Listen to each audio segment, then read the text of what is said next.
working to connect a region of over 600 cultural bridges between our lands.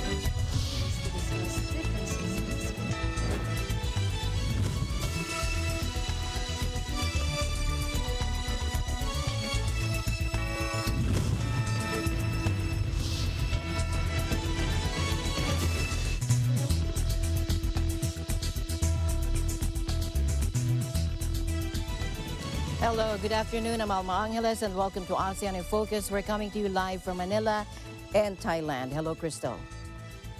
Yes, Alma. Hello. I am Crystal Mapa of ABC Thailand Bureau, and we're bringing you the news in the dynamic ASEAN region. On today's headlines. Paitongtarn Shinawat is the youngest daughter of fugitive ex-premier Thaksin Shinawat, who was ousted in Thailand's 2006 coup, and analysts say she may take the helm of being the next prime minister.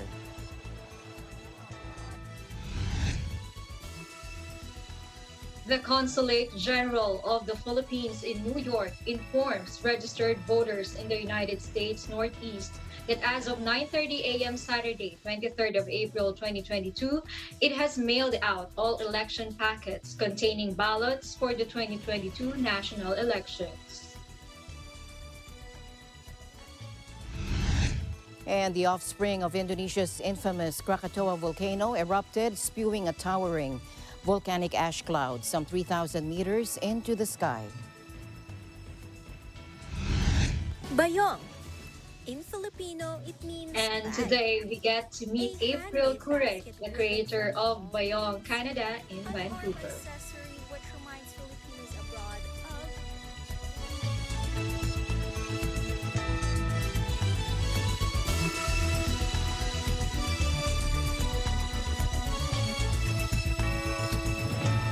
First in our news, the May 9 national and local elections are fast approaching. And did you know that if you are not careful, you may be wasting your chance to vote? Here are some tips on how to avoid having your ballot invalidated. Take good care of your ballot on election day. As a registered voter, you are entitled to only one ballot. Take a look. Now, first, do not tamper with the security markings in the ballot, as this act will invalidate the whole ballot, and as such, you will no longer have a chance to vote. Second, it is written on the official ballot reminding voters, fill out this ballot secretly inside the voting booth and do not put any distinctive mark on any part of this ballot. So avoid doodling on ballots like adding drawings, emojis, hearts, emoticons, and hashtags. Our message, especially to our youth, do not draw on the ballots, do not sign it with a smiley. We are advising young voters not to mark ballots in any way, like hashtags, smiley face, hearts. Please avoid it because your ballots may be invalidated. That is according to COMELEC spokesperson James Jimenez.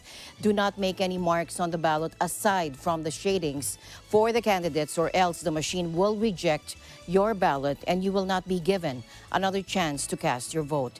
COMELEC Voter Education also advises everyone to be conscious of overvoting. The basic rule is, quote, better to undervote than to overvote. Each ballot informs how many names of candidates or parties are required to be marked. For example, it says President/vote for one, Vice President vote for one, Senator vote for one, or 12. We will be sharing other voter education do's and don'ts this week and next, and for the benefit of our young and new voters. And the Consulate General of the Philippines in New York informs registered voters in the U.S. Northeast that as of 9:30 a.m. Saturday, the 23rd of April, it has already mailed out all election packets containing ballots for the 2022 national elections. The Consul General said kababayan who have not yet received their election packets should be receiving theirs within the next several days. They should accomplish the ballots and mail these back to us as soon as possible, or drop them personally at the consulate. Registered overseas voters who would not be able to receive their election packets by the end of this week are requested to check the list of kababayan whose ballots have been returned to the consulate by clicking on the link shared on its Facebook website.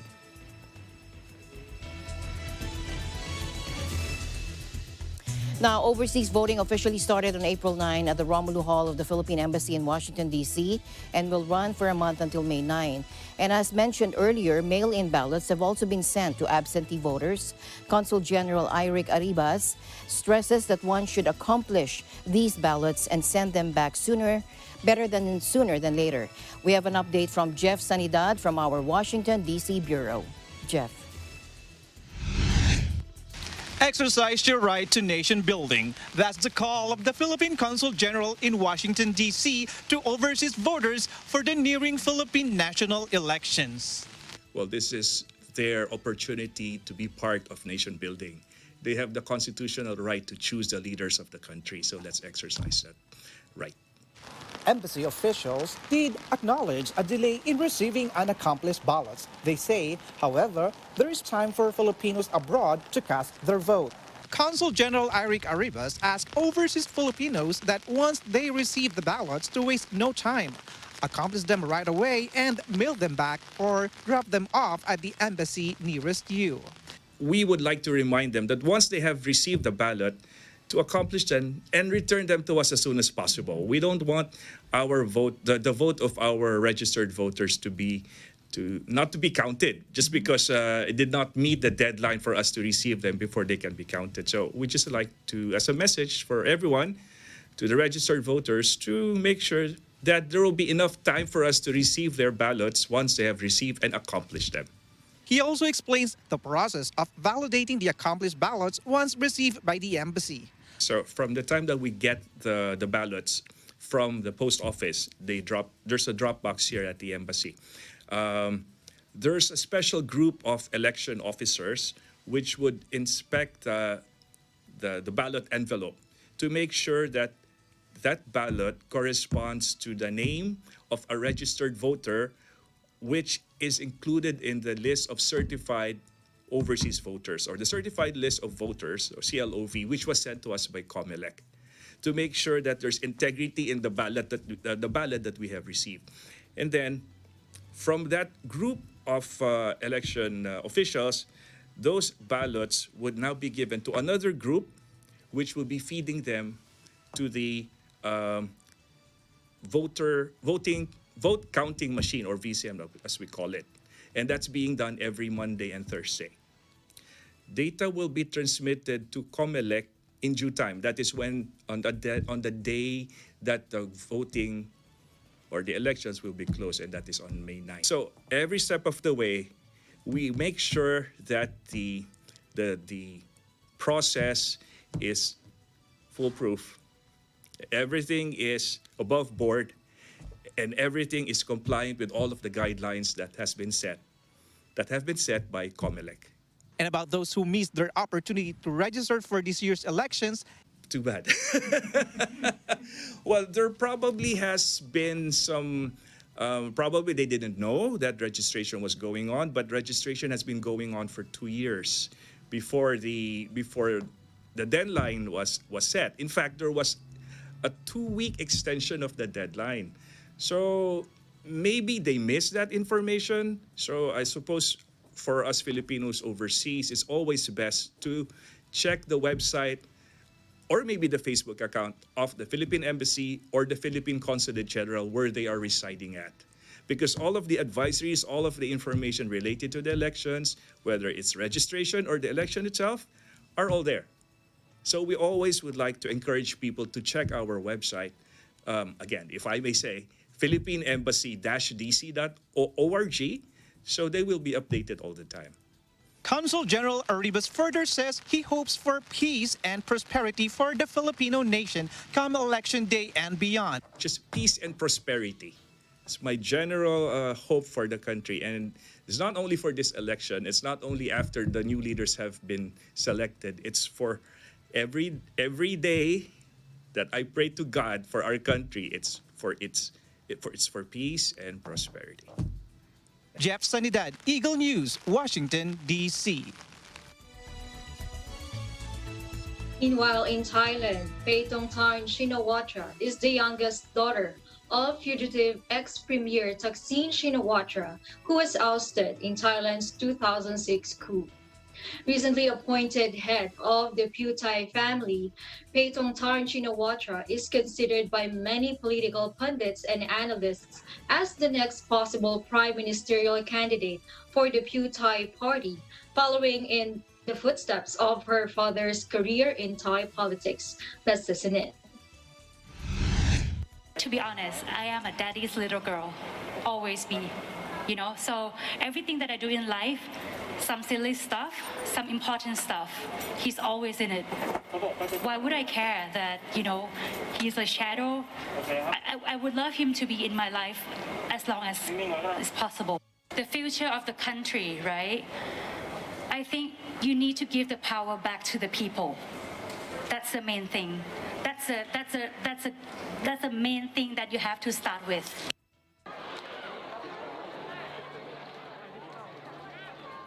Born in 1986, Paetongtarn is the youngest daughter of Thaksin Shinawatra, a former Thai prime minister from 2001 to 2006 who was ousted by the 2006 military coup. According to the Bangkok Post, she said she will start working as a full-time member and chief advisor of Putai. However, she declined to say whether she will emerge as Putai's prime ministerial candidate. She said it would be overstepping the mark to declare herself ready for the candidacy when the party has not yet decided. In other news, French President Emmanuel Macron is set to begin efforts to unite a deeply divided nation after winning re-election on Sunday in a battle against rival Marine Le Pen that saw the far right come its closest yet to taking power. Centrist Macron won around 58.6% of the vote in the second round-up, compared with Le Pen's 41.4%, according to official results from the Interior Ministry.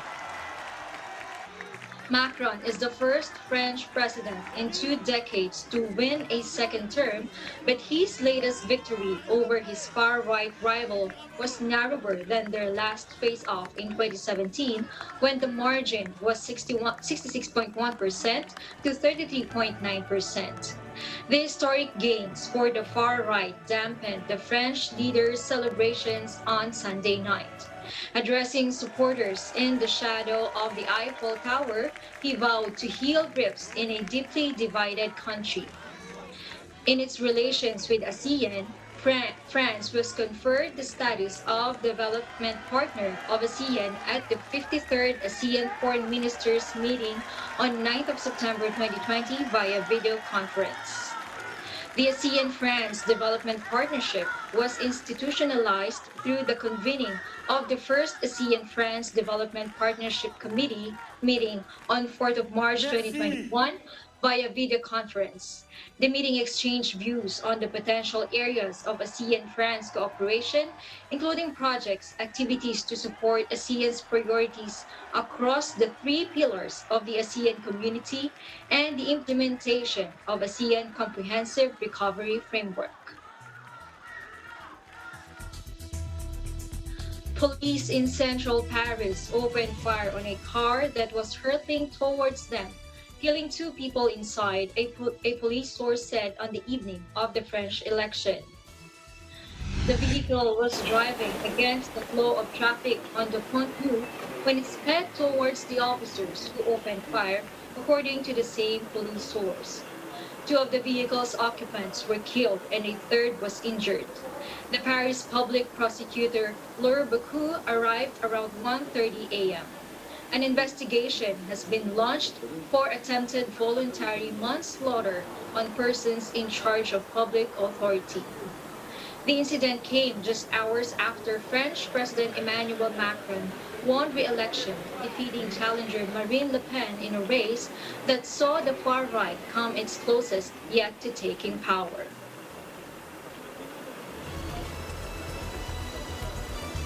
The offspring of Indonesia's infamous Krakatoa volcano erupted on Sunday, spewing a towering volcanic ash cloud some 3,000 meters or 9,800 feet into the sky. Mount Anak Krakatoa, which means child of Krakatoa, belched thick ash over the strait that separates the islands of Java and Sumatra, forcing authorities to warn nearby residents to wear masks outside. Anak Krakatoa has erupted at least 21 times in recent weeks, but Sunday's eruption was the largest yet, according to authorities. Authorities ordered people to stay out of a 2-kilometer exclusion zone around the volcano, which is currently graded at level 2 of Indonesia's 4th-tiered volcanic alert system. Anak Krakatoa last erupted in 2018, generating a tsunami that killed 429 people and left thousands homeless. Indonesia, a Southeast Asian archipelago nation, sits on the Pacific Ring of Fire, where the meeting of continental plates causes high volcanic and seismic activity. Indonesia has nearly 130 active volcanoes.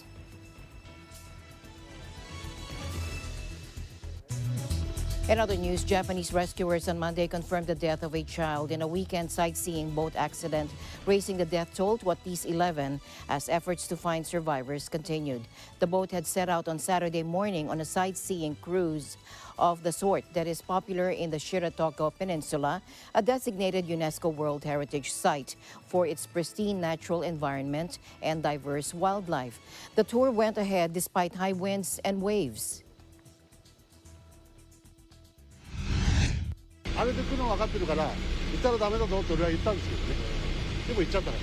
その時何か言ってたんですか。いや、はいとは言ったけどそのまま行っちゃったから。だから船長さんに言ったんだ俺は。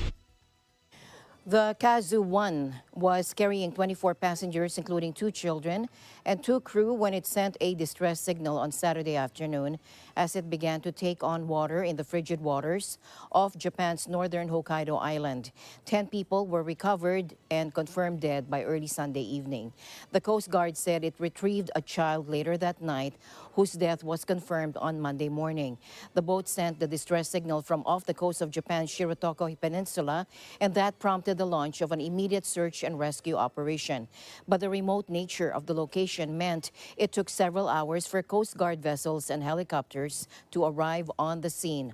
All those on board were reportedly wearing life jackets, but hopes for survivors faded due to icy temperatures, where the water estimated to be at around 2 or 3 degrees Celsius.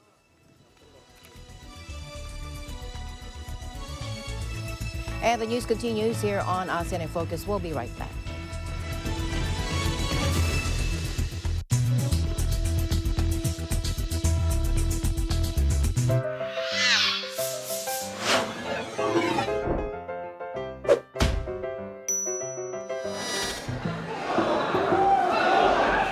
Tapula ka! Sa puti ako! Larga! Pula! Sa puti! Anong kaguluhan to? Masama ang sugal!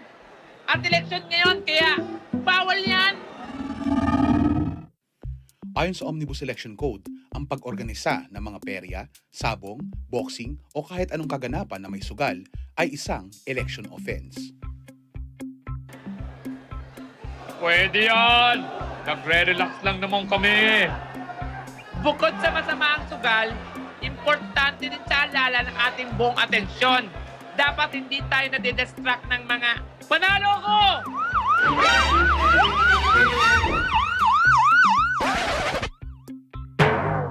Pakawalan niyo ako! Hindi na ako ulit! Ako si Mr. Bawal na nagpapaalala sa inyo na ang sugal, election man o hindi, huy! Bawal yan!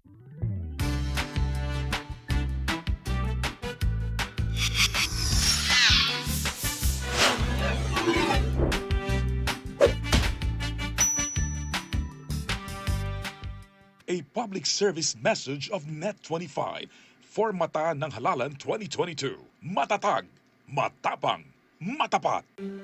Alam namin ang iyong pagsisikap. Dama namin ang iyong mga sakripisyo. Kita namin ang pagharap mo sa bawat pagsubok. Kaya sa kabila ng mga hamon ng buhay, nandito kami para umalalay. Kasi katulad mo, gusto rin namin ang magandang bukas para sa kanya. Hatid namin ang dekalidad na edukasyon at makabagong pasilidad sa abot kayang halaga. Kaya huwag ka na mangamba.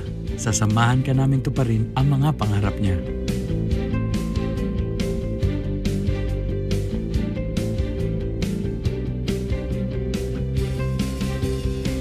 Inaasahan mong sulit dito ang mga pinagsikapan mo.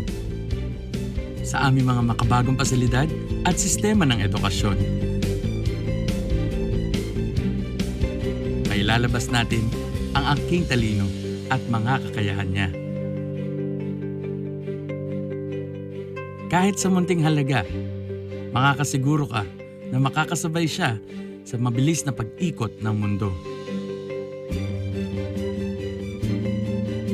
Sa New Era, karamay mo kami sa bawat hamon.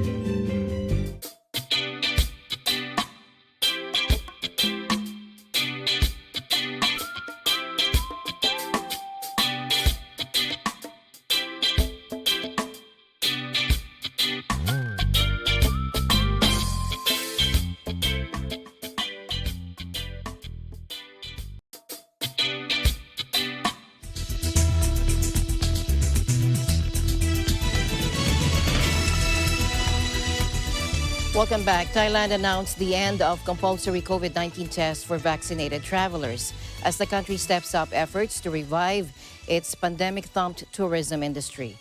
Thailand's COVID task force said that from May 1, fully vaccinated visitors would no longer have to take a test on arrival and wait in a hotel room for the result.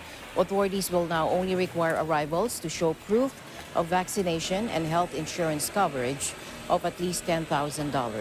Unvaccinated travelers will either need to show a negative test result taken within 72 hours of departure for Thailand or undergo 5 days of hotel quarantine and a test. Earlier this month, Thailand dropped the requirement for mandatory pre-arrival COVID tests. Singapore will lift most of its strict virus curbs next week, according to officials, hailing a significant step towards normalcy. Authorities announced plans last Friday to lift more measures, including scrapping all testing requirements for vaccinated travelers beginning Tuesday, April 26. Daily infections and hospitalizations have declined steadily in the past week, with under 31,000 local cases or 3,100 local cases on average, according to the Health Ministry. Also starting Tuesday, group size limits and safe distancing requirements will be lifted, and all workers will be allowed to return to office. People will no longer be required to check in with contact tracing tokens or apps when entering most venues. But masks will still be required for indoor settings and on public transportation. To Philippines now, where the Department of Foreign Affairs, or DFA, said a smart city built by the Korea Land Housing Corporation, or LH, will soon rise in Clark Freeport Zone.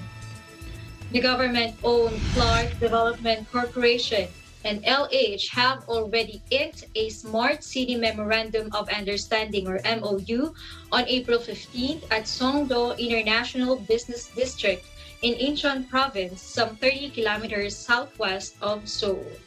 The MOU states that LH will build a smart city that will be linked to the Clark International Airport, which will also become a logistics hub with infrastructure for tourism, recreation, and aviation maintenance.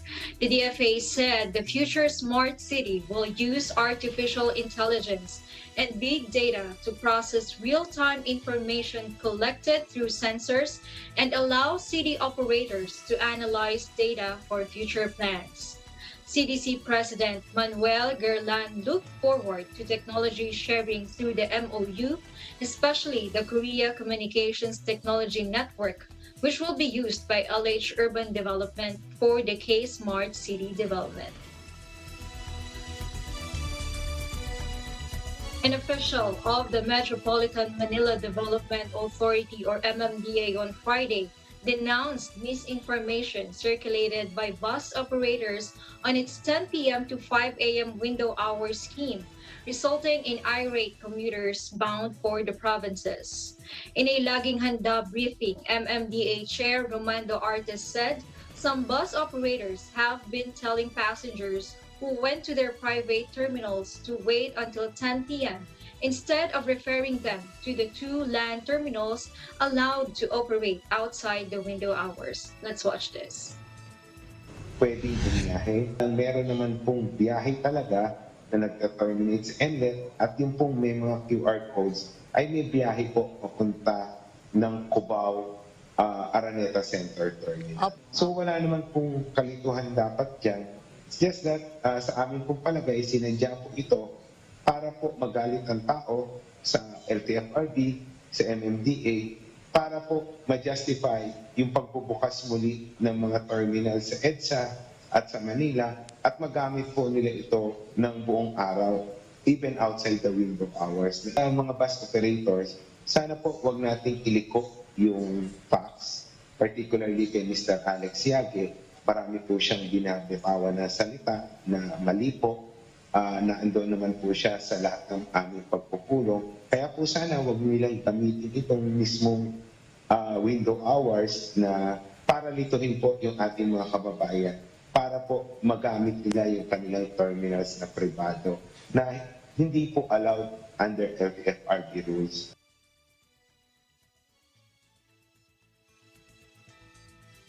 The window hours scheme, he said, came after bus operators requested that they be allowed to use their private terminals even outside peak hours. Alex Yage, the executive director of the Provincial Bus Operators Association of the Philippines, earlier said provincial buses should have been allowed inside NCR after the shift to Alert Level 1 on March 10. On the last week of March, the MMDA announced a 2-week dry run for the return of provincial buses to Epifanio de los Santos Avenue or EDSA during the said window hours. The LTFRB is set to summon provincial bus operators that did not deploy units to Metro Manila for allegedly violating permit to operate terms. World military expenditure passes $2 trillion and reaches an all-time high figure according to the annual report of the Peace Research Institute, CIPRI. Dr. Diego Lopez de Silva, senior researcher at the organization, expects expenditure in Europe to increase again in 2022 due to the war in Ukraine. Let's watch this. Military spending, it's not only arms spending. People tend to equate those two things. Of course, military spending covers arms spending and arms procurement, but it's much more than that. We have personnel costs, we have research and development, sometimes we have peacekeeping operations and the costs that are involved. So it's a much wider concept, and the figure will encompass many other aspects other than just arms procurement. Yeah, so Russia in 2021 increased its military spending for the third consecutive time. That was a 2.9% increase to $64.9 billion. That is the fifth largest military spending in the world. And that accounts for 4.1% of their GDP, which is much higher than the world average. And one interesting thing that happened with Russia's military spending in 2021 was that it was revised considerably higher upwards throughout the year. So the difference that we have between the December 2020 figure for the year 2021 and the final actual expenditure figure was 14% higher. So throughout the year, it really revised its spending upwards. And most likely this revision, of course, was because of operational costs. And that happened as Russia amassed troops alongside the Ukrainian border, preceding, of course, the invasion of Ukraine in February 2020. Yeah, so we have that expectation that European military spending will increase. But one open question yet is very difficult to answer, really, is that what will happen to Russian military spending now with the sanctions? Will they be able to maintain their military spending in the coming years? And that is very hard to answer, because we can look at the past and see what happened after the annexation of Crimea. So Russia was sanctioned, but also what happened was a drop in energy prices.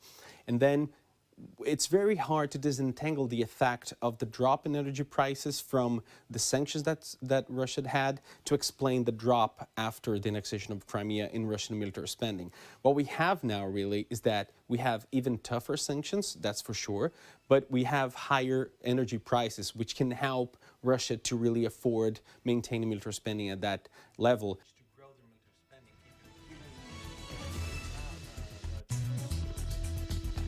In other news, UN Rights Chief Michelle Bachelet condemned the horrors committed against civilians in Ukraine as the World Health Organization warned that it feared the worst in devastated areas of the country's east and south. Take a look. The UN High Commissioner for Human Rights, Michelle Bachelet, is urging respect for international human rights law amid growing evidence of war crimes in Ukraine. The Russian armed forces have indiscriminately shelled and bombed populated areas, killing civilians and wrecking hospitals, schools, and other civilian infrastructure, actions that may amount to war crimes. Our UN Human Rights Monitoring Mission in Ukraine has also documented what appear to be the use of weapons with indiscriminate effects, causing civilian casualties and damage to civilian objects by Ukrainian armed forces. Ms. Shamdam Sani added that more than 90% of civilian casualties have been recorded in government-controlled territories and were therefore attributable to Russian forces.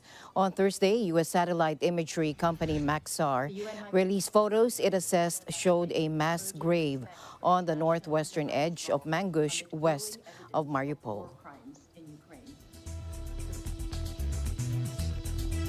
And we'll go on a short break. ASEAN in Focus will be right back. Stay tuned.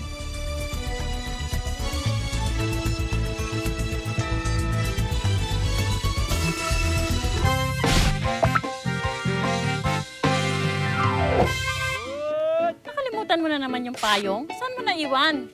Hindi ko nga maalala eh. Kung naalala ko yun, hindi ko makalilimutan yung payong. Lahat na lang nakakalimutan mo. Paano ka boboto ng mga kandidato kung makakalimutan mo ang lahat? Pwede pong magdala ng kodigo sa araw ng halalan.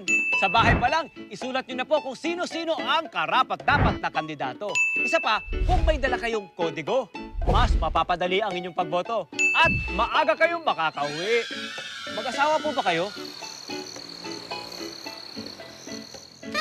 Tingnan mo, pati ako nakalimutan mo. Mag-asawa tayo. Eh, yan pala yung payong mo. Hep, hep! Bago po kayo magdiskusyon, mabuti pa bumili na lang po kayo ng balot sa akin. Malay niyo po, pati po first kiss. Maalala niyo po, nakakain ng balot. Halika nga, kumain na tayo ng balot. Para sa karagdagang kaalaman, makipag-ugnayan lang sa pinakamalapit na barangay o bisitahin ang COMELEC website. A public service message of Net25 for Mata ng Halalan 2022. Matatag, matapang, matapat. Nagkikinig mo ba ako? Narinig ka na, sir. Oo, narinig mo, sir. Malusog! Delay talaga yung internet. Bunot na. Please! Please! Tama na yan! Huwag na kayo magbarilan! Hindi naman kami magbabarilan eh. Bunot, Rapol! Oo nga! Please, go, go! Sige, yan! Go, go, please! Yan! Yes! Go, Marvin!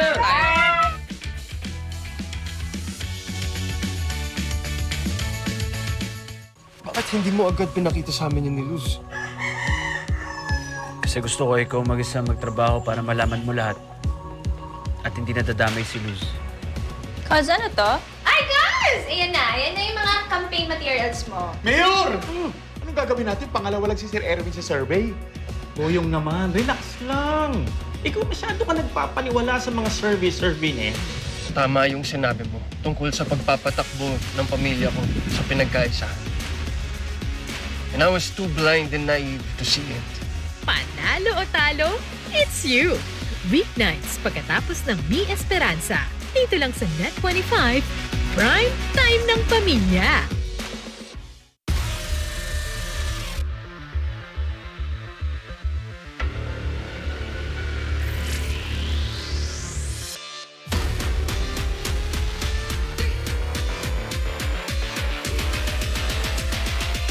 Welcome!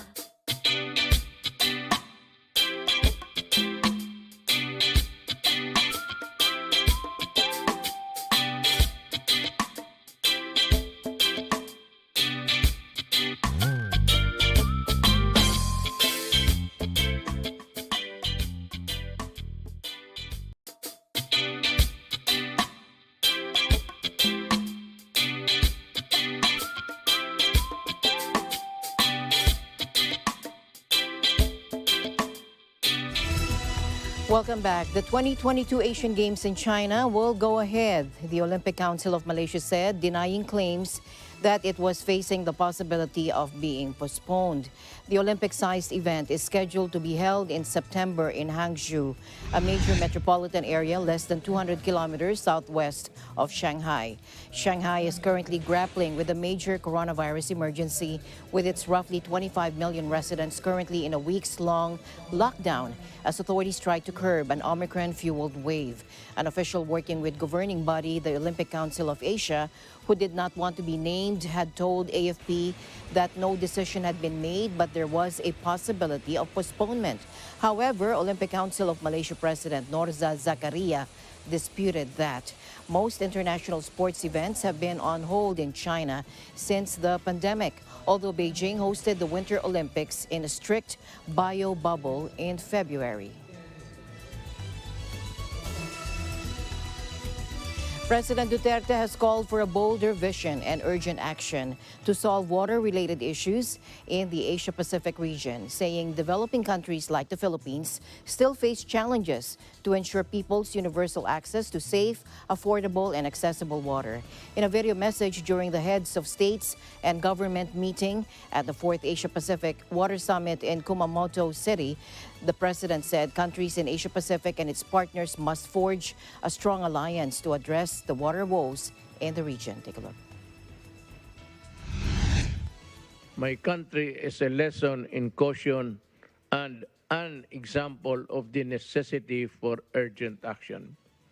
Despite the abundance of water in my country, there remains an enormous challenge to ensure our people's universal access to safe, affordable, accessible water. This requires an urgent sense of community action in the region, an integrated and coherent policy, and the resolve to create opportunities for investment and collaboration for technological solutions. We also need to create a robust regime for regional sustainable water management. Let us use the best available science in water resource generation and climate-resilient infrastructure. We need to forge a strong alliance between our strategic partners to address entrenched corporate compulsion to ensure environmental compliance and just economic regulatory regimes. Last week, President Duterte, in his Talk to the People program, said developed countries must compensate developing nations suffering from the impacts of climate change.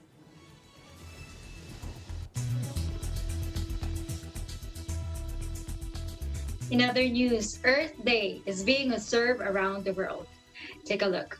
The Wildlife Conservation Society, or WCS, and Cambodian government officials celebrated Earth Day on Friday night with a fashion show presenting innovative outfits made from recycled waste such as plastics, cement sacks, and cardboards. Models showcased 8 outfits inspired by critically endangered species from around the Tonle Sap, the largest inland fishing area in the world. The Tonle Sap is a source of subsistence and survival for more than 1 million Cambodians living on or around the lake. But water levels have plummeted and fish stocks dwindled because of climate change and dams upstream on the Mekong River. It also supports at least 50 globally threatened species, including the critically endangered Bengal florican and Southeast Asia's largest water bird colony in the lake's flooded forest. And the bayong, an arm accessory which reminds Filipinos abroad of home. Today, we get to meet April Cureg, the creator of Bayong Canada in Vancouver. Here's Kathleen Cruz of Vancouver, British Columbia Bureau. Bayong. In Filipino, it means bag. A handmade basket woven from palm leaves. An arm accessory which reminds Filipinos abroad of home. Today, we get to meet April Cureg, the creator of Bayong Canada, here in Vancouver.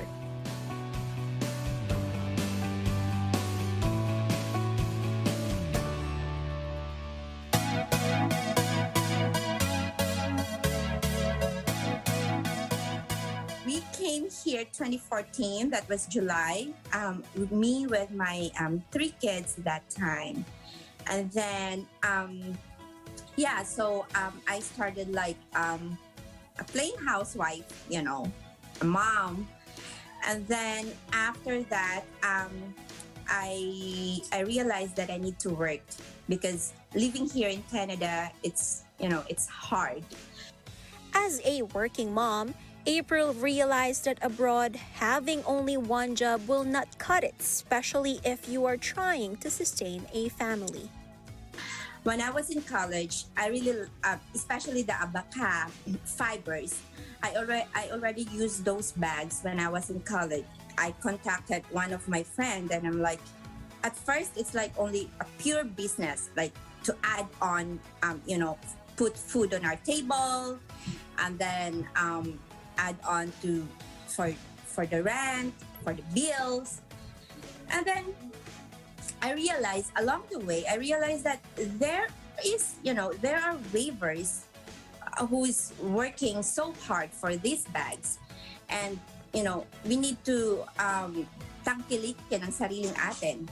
There's a story behind these bags. Like every families, like they get food from they get food, money from these bags. April's initial purpose in getting into the bayong business was just for additional income, to help meet her family's needs. Little did she know that through these entrepreneurship, the avenue to help kababayans in the Philippines had just been paved. Thus, the business tagline, bag of a kind, bag with purpose. What I did is I collaborate with some charities like Sulat Kamay, and then the Musa Fabric, which they also support the women who in jail, which I feel like through selling bags, through selling these products, I was able to help our kababayan back homes.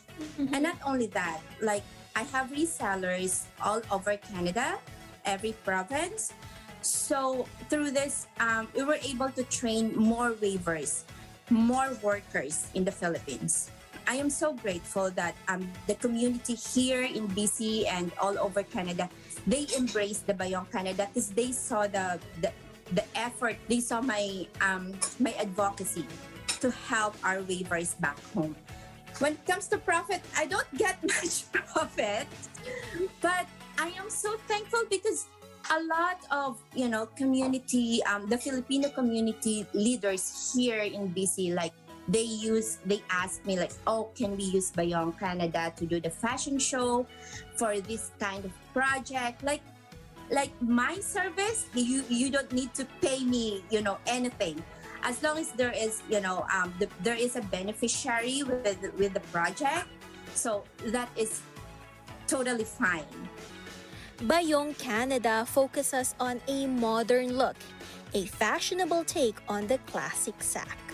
I want to pass this, one to every generations. Kumbaga, ayoko siyang maging luma. So right now, Bayong is more like trendy and then more in. We have sling bags, we have document bags, gym bags, laptops, whatever. So, I come up with ideas na maging modern siya maging in siya ngayon sa generation. So, pambata man yan, pangmatanda man yan.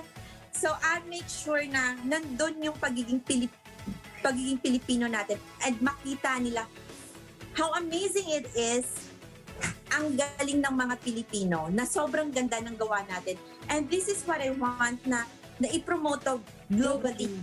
This is made of seagrass material, and then this one, as you can see, it's not a thread. That is raffia. That is made of raffia, still coming from the plants. Then you put some beads on it. These designs, I personally made it, and then I gave it to the waivers, and then they made it for me. April's dream for Bayong Canada is so great, one might think it's far beyond reach.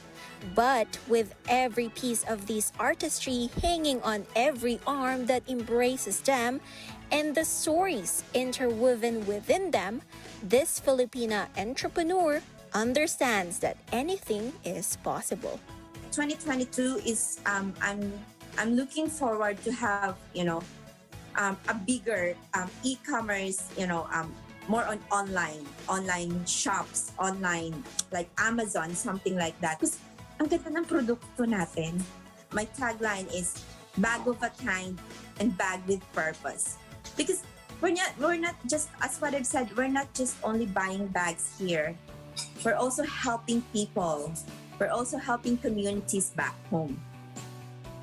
Join us next time here on Journey, Stories of Filipinos in Canada.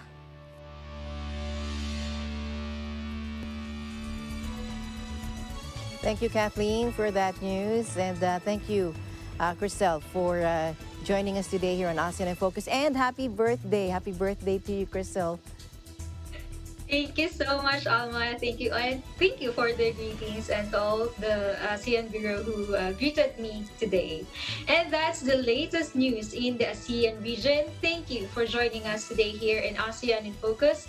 This is Cristel Mapa, PBC Thailand Bureau, and we live in extraordinary times. Thank you, Cristel. Happy birthday again on behalf of EBC and Net25. And we'll see you back tomorrow, same time, same place. I'm Alma Angeles. And we live in extraordinary times.